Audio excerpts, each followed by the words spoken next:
Assalamualaikum warahmatullahi wabarakatuh. Alhamdulillah alladzi hadana li hadza wa ma kunna linahtadiya laula an hadana Allah. Segala puji bagi Allah yang telah memberikan hidayahnya kepada kita, yang kalau bukan karena petunjuk Allah tidak mungkin kita bisa merasakan indahnya agama ini. Kita bisa melihat orang-orang yang berjumpa dengan Rasulullah SAW, paman Nabi Abu Lahab dan pamannya Abu Talib, dan tokoh-tokoh di kota Mekah seperti Abu Jahal, Umayyah bin Khalaf, Ubay bin Khalaf. Bagaimana mereka tidak bisa masuk Islam, padahal mereka melihat wahyu itu tuh. Mereka memandang mukjizat Rasulullah Sallallahu Alaihi Wasallam. Maka hendaklah kita mensyukuri nikmat hidayah ini dan senantiasa berdoa memohon petunjuk kepada Allah dan tidak berhenti mengatakan ihdinas siratal mustaqim. Allahumma salli wa sallim. Ini ibu-ibu kok rame ini. Ini pengajian khusus buat ibu-ibu. Makanya anak heran bapak-bapak kok ada di sini. Sahih. Ini temanya apa?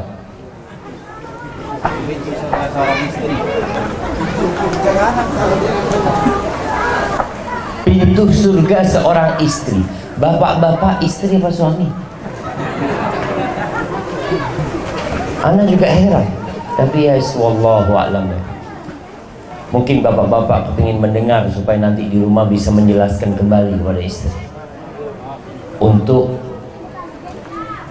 lebih menguatkan apa yang disampaikan Ustaz. Allahumma salli wa sallim ala sayyidina Muhammadin wa ala alihi wa ashabihi ajma'in. Amma ba'd. Jamaah rahimakumullah. Semua berharap masuk surga, dan ternyata Rasulullah Sallallahu Alaihi Wasallam mengatakan kullu ummati yadkhulul jannah, semua umatku masuk surga. Sebuah garansi bagi umat Nabi Muhammad alaihi salatu wasalam, kullu ummati yadkhulul jannah illa man aba, kecuali yang tidak mau masuk surga. Yang enggan masuk surga ya nggak masuk, tapi semuanya boleh masuk surga. Lalu para sahabat bertanya, karena termasuk sesuatu yang agak mustahil kalau ada orang nggak mau masuk surga. Kalau dibagikan di tempat ini, semua yang datang ke sekolahan ini dapat duit 100 juta. Kira-kira datang semua nggak? Semuanya dapat 100 juta kecuali yang nggak mau. Ada yang nggak mau ya, Bang? Maka siapa yang nggak mau? Maka para sahabat bertanya, ya Rasulullah, waman ya'ba, siapa yang nggak mau masuk surga? Luasnya seluas langit dan bumi. Khimar, kerudungnya wanita surga. Di sini kerudungnya ibu-ibu paling mahal berapa harganya? Ibu-ibu, kerudungnya paling mahal berapa harganya? Berapa katanya? 500.000. Tasnya, kalau tasnya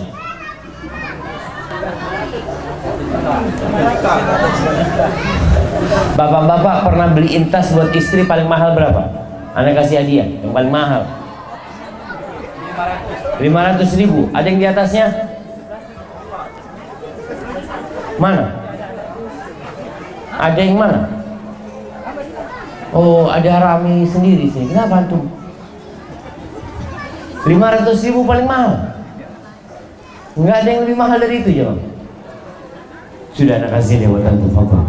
Masya Allah. 500. Tidak bohong kita. Jemaah, kata Nabi alaihi salatu wassalam, khimaru mra'atin wala nasifuha, kerudungnya penghuni surga, satu penghuni surga punya kerudung itu khairun minad dunya wa ma fiha, harganya lebih baik dari kepi seisinya. Bukan kepi, Papua seisinya. Berapa seharga Papua seisinya? Kata Nabi alaihi salatu wassalam, lebih baik daripada dunia dan isinya. Itu baru kerudung. Maka para sahabat bertanya, siapa yang nggak mau masuk surga? Lahum ma yasha'una fiha waladaina mazid. Bagi mereka semua yang diinginkan oleh mereka, plus tambahan dari kami, kata Allah Azza wa Jalla. Ibnu Katsir menceritakan bagaimana nanti di surga orang-orang sedang kumpul, sedang duduk-duduk, mereka ngobrol, cerita sana sini sambil menikmatin indahnya surga. Tahu-tahu ada awan yang lewat.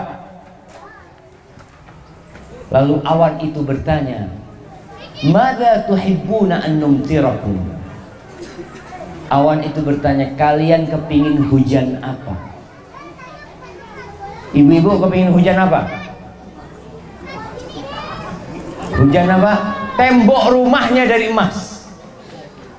Tembok rumahnya dari emas. Pohon-pohon di surga, dahan dan rantingnya terbuat dari emas. Allahu Akbar. Ibu-ibu minta hujan apa? Bapak-bapak minta hujan apa?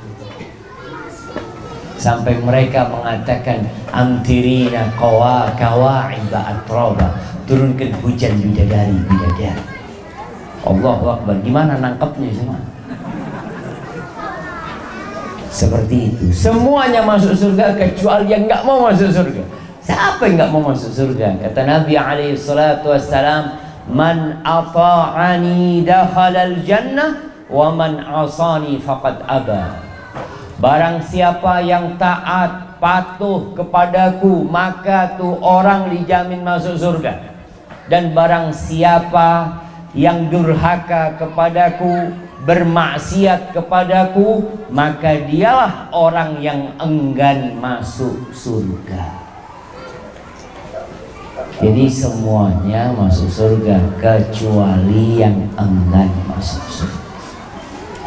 Kalau secara lisan semua orang akan mengatakan saya ingin masuk surga. Lisan itu tidak bertulang, tapi raga kita yang bertulang kadangkala mendustakan ucapan lisan kita. Gimana kamu mau masuk surga? Sholat aja telat-telat. Kalau dikasih nasihat marah orang itu cuma, emangnya surga punya kamu? Bukan.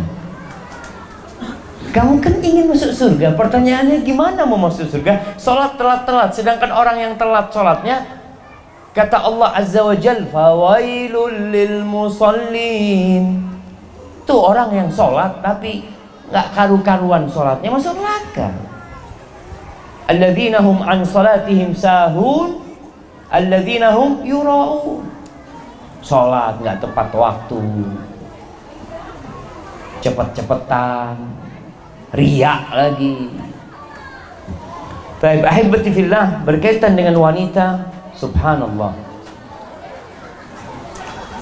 Pernah datang kepada Nabi alaihi salatu wassalam seorang wanita. Dia sedang curhat, ada sesuatu yang ingin dia sampaikan. Selesai hajatnya, baru Rasulullah SAW bertanya. Ini termasuk adab dan etika. Kalau ada orang yang sedang konsultasi sama kita, ya dengarkan. Jangan malah kita yang tanya-tanya tentang dia, karena dia yang punya perlu sama kita, bukan kita. Setelah sahabat wanita ini menyelesaikan hajatnya, Rasulullah SAW bertanya kepada perempuan ini, "Adzatu zaujin anti?" Apakah kamu seorang wanita yang memiliki suami? Qalat na'am. Lalu perempuan ini mengatakan, iya. Kaifa anti lahu? Bagaimana sikapmu kepada suamimu? Perempuan ini mengatakan, la alu illa ma'ajizu. Aku tidak pernah mensia-siakan suamiku kecuali dalam kondisi yang aku nggak mampu. Lalu Rasulullah SAW berpesan, "Unduri aina anti lahu, fa innama huwa jannatuki aw naruki." Lihat bagaimana sikapmu kepada suamimu. Sesungguhnya suamimu itu adalah surgamu atau nerakamu. Jadi seorang wanita yang sudah menikah, surga dan nerakanya bukan lagi orang tuanya. Dan ini pesan buat kita para laki-laki. Kalau antum sudah menikahkan putri antum, antum jangan intervensi di rumah tangga menantu. Jangan. Kesian anak perempuan kita. Bagaimana kalau dia berada di dalam rumah suaminya, tapi tetap harus taat sama bapak dan ibunya? Sang suami mengatakan kepada istrinya, "Nak, kamu jangan keluar rumah ya sore ini. Aku nanti mau datang." Bapaknya telepon, "Nak, kamu habis asar ke rumah ya." Waduh, siapa yang harus ditaati? Kata suami, "Jangan keluar, suami mau datang." Kata bapak, "Kamu habis asar harus ke rumah." Siapa yang harus ditaati? Bapak apa suami? Kata bapak, "Kamu anak durhaka." Iya. Sejak kamu menikah, kamu sekarang mulai kurang ajar sama bapak. Dipanggil suruh datang, nggak mau datang. Kalau dia datang, dia durhaka sama suami. Kalau dia nggak datang, dia nggak durhaka sama bapak. Apa yang harus dia lakukan? Taat sama suami. Kalau bapak marah, "Kenapa kamu lebih taat sama suamimu daripada kepada ayah?" Sampaikan, ayah yang memberikan aku kepada dia. Ayah yang menikahkan aku sama dia. Aku dahulunya milik ayah, tapi ayah melepaskan aku dengan sukarela. Ayah mengatakan pada hari itu, "Wahai fulan bin fulan, angkahtuka wa zawwajtuka makhtubataka binti." Ayah sebut namaku pada hari itu, dan ayah berikan aku kepada dia, dan dia menerima tanggung jawab itu. Maka tidak ada dualisme kepemimpinan setelah wanita menikah. Yang ada pemimpin adalah suami. Oleh karena itu para orang tua jangan sembarangan menikahkan putrinya. Wanita itu makhluk yang lemah. Banyak wanita dibohong-bohongin sama laki-laki. Mudah-mudahan yang ada di sini bukan termasuk yang membohongin wanita. Kadangkala digoda dari jauh, datang tuh perempuan. Kenapa wanita tidak bisa menikah kecuali ada walinya? Kalau laki-laki mau nikah, tafadhol tanpa wali. Tapi wanita harus ada walinya. Seorang wali yang harus benar-benar memperhatikan, apakah lelaki ini pantas untuk menjadi pendamping hidup putriku. Karena jamaah, kalau sekiranya suaminya itu zalim, bisakah seorang ayah memisahkan putrinya? Dia datang kepada suami, sudah aku ceraikan putriku dari dirimu. Bisa bapak ngomong kayak gitu? Tak bisa. Bisakah istri duduk-duduk di rumah melihat suaminya menzalimin dia? Bang, mulai saat ini kamu sudah bukan suamiku. Mungkinkah itu terjadi? Walaupun sang istri mengatakan ucapan itu 1000 kali, tetap dia adalah istri, tidak akan bisa berubah. Terus gimana caranya? Harus gugat cerai. Memerlukan proses, belum tentu diterima. Maka para orang tua, coba kalau mau menikahkan putrinya, bermusyawarah dahulu. Datang seorang laki-laki kepada Hasan al-Basri rahimahullahu ta'ala. Dia bertanya, wahai Abu Sa'id, kepada siapa aku nikahkan putriku? Maka Hasan memberikan nasihat, la tuzawwij ibnataka illa min taqi. Janganlah engkau menikahkan putrimu kecuali kepada orang yang bertakwa. Kenapa orang yang bertakwa? In ahabbaha akramaha wa in lam yuhibbaha lam yadribha. Orang yang bertakwa kepada Allah, kalau dia mencintai putrimu, dia akan menghormatin putrimu. Tapi kalau dia tidak cinta kepada putrimu, dia tidak akan mendolimi putrimu, karena dia takut sama Allah Azza wa Jalla. Ahibati fillah, apakah antum pikir semua rumah tangga ini karena cinta? Apakah bapak-bapak masih cinta sama istri? Kadangkala sebagian laki-laki sudah kepingin ganti istri, bu, cuma nggak ngomong sama ibu. Dia itu kalau ketemu sahib-sahibnya, iyalah, yang di rumah udah tua. Subhan. Bapak-bapak betul apa tidak? Oh ya betul. Ibu-ibu dengar. Dan sebagian ibu-ibu itu juga sama. Udah bosen sama bapak-bapak. Cuma saya nggak bisa ganti. Sahih. Sampai ada seorang wanita yang Masya Allah, ketika suaminya meninggal dunia, datang teman-temannya takziah. Sedih mereka, bela sungkawa. Sabar ya, kamu ditinggal suamimu. Sabar apa kata dia? Alhamdulillah sudah mati dia. Capek ngurusin dia dari dulu. Betul. Betul nggak ibu-ibu? Betul juga itu. Ujian hidup ini, Ustaz. Ujian. Ya udahlah, semoga dengan saya berbakti kepada suami, saya dapat surga. Kalau ada suami yang bakhil, Ustaz, Allahu Akbar, tiap bulan perhitungan, subhanallah. Perempuan itu suka sama wanita, perempuan itu suka sama laki-laki yang tampan tapi bakhil, atau biasa-biasa aja tapi royal, ibu.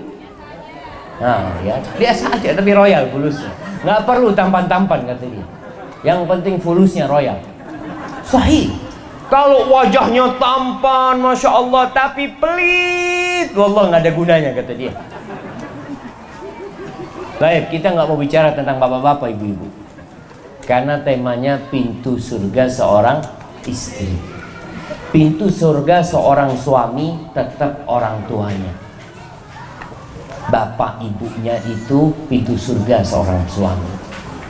Tapi pintu surga seorang istri adalah suaminya. Fa innama huwa jannatuki aw naruki. Suamimu surgamu atau neraka. Ana ingin sampaikan kepada ibu-ibu, apa sih yang diinginkan oleh suami dari wanita? Ada beberapa hal. Yang pertama yang diinginkan suami dari wanita adalah penghormatan. Konsekuensi dari penghormatan ini adalah ketaatan dan kepatuhan. Hormatin suaminya. Kenapa? Karena suami ini pemimpin. Bayangin ibu, seorang suami ketika dia mempersunting seorang wanita, tahu-tahu hidupnya lebih banyak bersama istrinya daripada sama orang tuanya. Ibunya yang melahirkan dia, sekarang dia harus memikirkan wanita lain yang ada di dalam rumah. Allah Azza wa Jalla mengatakan ar-rijalu qawwamuna 'alan nisa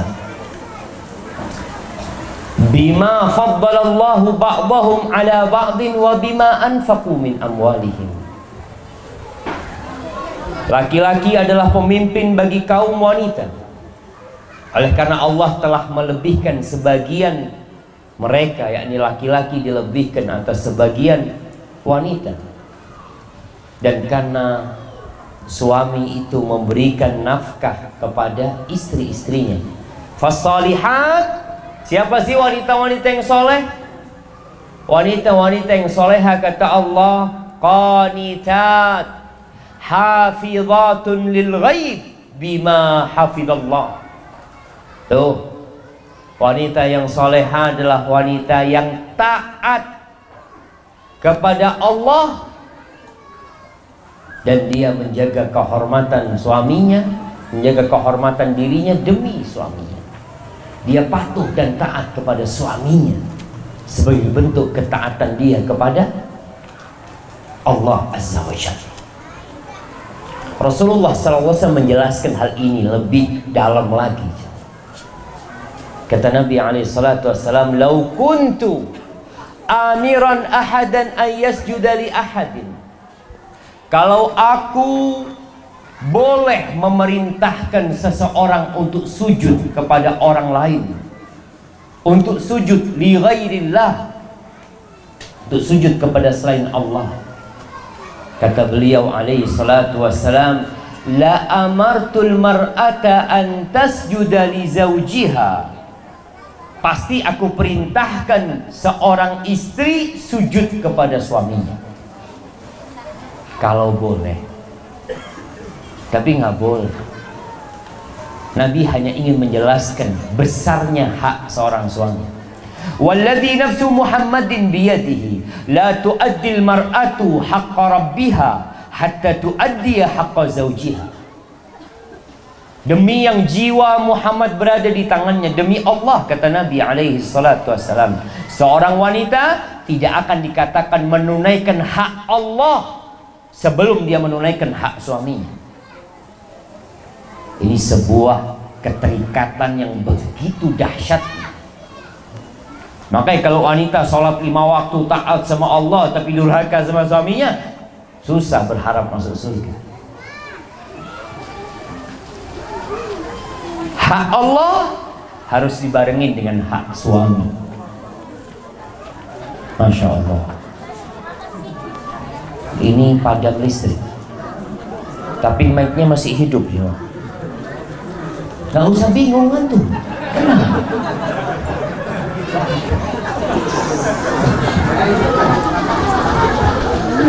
Kata Rasul sallallahu alaihi wasallam tentang hak Allah dan hak suami.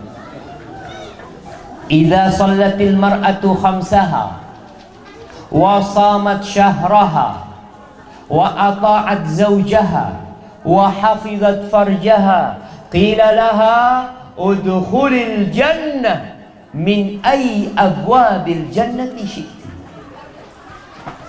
Apabila seorang wanita sholat yang 5 waktu, ini hak-haknya Allah. Wa shamat syahraha, puasa di bulan Ramadan, ini haknya Allah lagi. Wa ata'at zawja, ini haknya suami. Dia taat menghormati suami. Walaupun dia nggak suka sama suami, tapi dia tetap menghormati suami. Wa hafizat farjaha, dia jaga kehormatan dirinya. Qila laha, akan dikatakan kepada wanita ini, udkhulil jannah, silahkan engkau masuk surga dari pintu mana saja yang engkau sukai. Wallahi jamaah, anak kalau bayangkan hadis ini, betapa mudahnya wanita itu masuk surga dari semua pintu surga. Bapak-bapak nih yang ahli sholat masuk dari pintu sholat, yang ahli puasa masuk dari pintu puasa, yang ahli sodakoh masuk dari pintu sodakoh. Nih perempuan sholatnya cuma 5 waktu, puasanya cuma bulan Ramadan. Gara-gara taat dan patuh sama suaminya, menjaga kehormatan dirinya, dia boleh milih pintu surga yang 8. Allahu Akbar. Tapi ternyata memang berat bagi wanita untuk taat sama suaminya, menjaga kehormatan dirinya, satu perjuangan. Kemudian jamaah, termasuk penghormatan kepada suami adalah melayani keinginan suami, khususnya urusan ranjang. Betul nggak bapak-bapak? Bapak-bapak semangat urusan ranjang. Ibu-ibu, banyak suami ini yang menceraikan istrinya atau ribut sama istrinya. Kalau ditanya macem-macem sebabnya, istri kurang seperti ini, kurang seperti itu, padahal masalah intinya masalah ranjang. Tapi dia malu ngomong, dia malu. Oleh karena itu Rasulullah SAW menekankan masalah ranjang. Jangan sampai seorang istri tidak melayani suaminya. Untuk hal ini, apa kata Nabi SAW? Idza da'ar rajulu imra'atah, apabila seorang lelaki memanggil istrinya, kemana dipanggil? Ila firashihi, ke ranjangnya. Ranjangnya, kasurnya. Para ulama menjelaskan bahwa suami itu punya ranjang sendiri. Bapak-bapak punya ranjang sendiri apa kumpul sama istri? Bapak-bapak kumpul sama istri, punya ranjang sendiri. Di masa itu mungkin rumahnya tidak besar, mereka tidak bisa memiliki ranjang. Kan ranjang itu ada yang buat 1 orang, ada yang buat 2 orang. Sekarang Masya Allah, 1 ranjang bisa buat 7 orang. Besar-besar. Di masa itu suami punya ranjang, nggak terlalu besar ranjangnya. Istri punya ranjang sendiri, karena istri kadang-kadang menyusui. Maka disinilah usahakan seorang istri kalau sedang menyusui anaknya, nyusui di ranjangnya dia. Setelah itu ke ranjangnya suami. Anaknya udah tidur, ya sudah pindah ke ranjangnya suami. Kalau seorang perempuan dipanggil oleh suaminya ke ranjangnya, fa'abat, lalu dia nggak mau, karena mungkin sedang capek atau ada alasan lain lah, malas, mungkin sedang sakit hati sama suami, nggak dikasih uang belanja yang cukup, fa'abat, fabata ghadban, lalu suaminya marah, emosi. Padahal salah satu tujuan pernikahan adalah menyalurkan keinginan ini, menjaga kehormatan diri. Karena tidak tersalurkan, marah suami. Malam itu dia marah, la'anathal malaikatu hatta tusbih. Maka malaikat akan melaknat perempuan ini sampai pagi. Sampai pagi perempuan itu dilaknat. Urusan apa? Urusan ranjang. Ada wanita-wanita yang memang sudah males, karena perempuan sama laki-laki berbeda. Allah mengatakan walaysa dzakaru kal untha. Laki-laki nggak sama perempuan. Perempuan itu ada masa menopause. Umur berapa perempuan menopause biasanya? 40, 45 mungkin, ada 50 ya. Ya macam-macam lah, tergantung hormon wanita tersebut. Tapi kalau laki-laki sampai 80 tahun ada yang menopause. Enggak seperti itu. Sehingga perempuan mau tidak mau dia hargai suaminya. Ketika suaminya menginginkan dirinya, tolong. Kalau dia katakan aduh nggak ada hasrat, udah Ustaz, ya udahlah. Tujuan melayani suami bukan untuk dirinya, tapi untuk Allah Azza wa Jalla, lillahi ta'ala. Karena seorang mendatangi pasangan hidupnya, kata Rasulullah SAW, wa fi bud'i ahadikum shadaqah. Dan mendatangi pasangan hidup itu dapat pahala sedekah. Jadi kalau seorang wanita dalam kondisi tidak berhasrat dan dia dipanggil oleh suaminya, insya Allah pahala sedekahnya besar. Ditanya sama mau kemana? Mau sedekah sama suami. Nah, artinya dia berharap pahala, bukan lagi berharap kenikmatan. Ini yang akan menjaga rumah tangga. Bahkan Nabi SAW mengatakan, idza rajulu da'a zaujatahu li hajatihi falta'ti. Apabila seorang suami memanggil istrinya untuk memenuhi hajatnya, hendaklah perempuan itu datang. Wa in kanat 'alat tanur, walaupun perempuan itu sedang di depannya tungku. Dulu kalau masak pakai apa jemaah? Pakai tungku, pakai kayu. Kalau sekarang pakai kompor gas, dipanggil suami tinggal matiin. Tapi kalau di tungku, ya Allah, gosong ini masakan ini, panggil suami. Tapi kata Nabi SAW, tinggalkan sudah. Nanti suami marah, ini makannya kok gosong. Kan abang yang panggil tadi. Ini gosong gara-gara dipanggil abang tadi.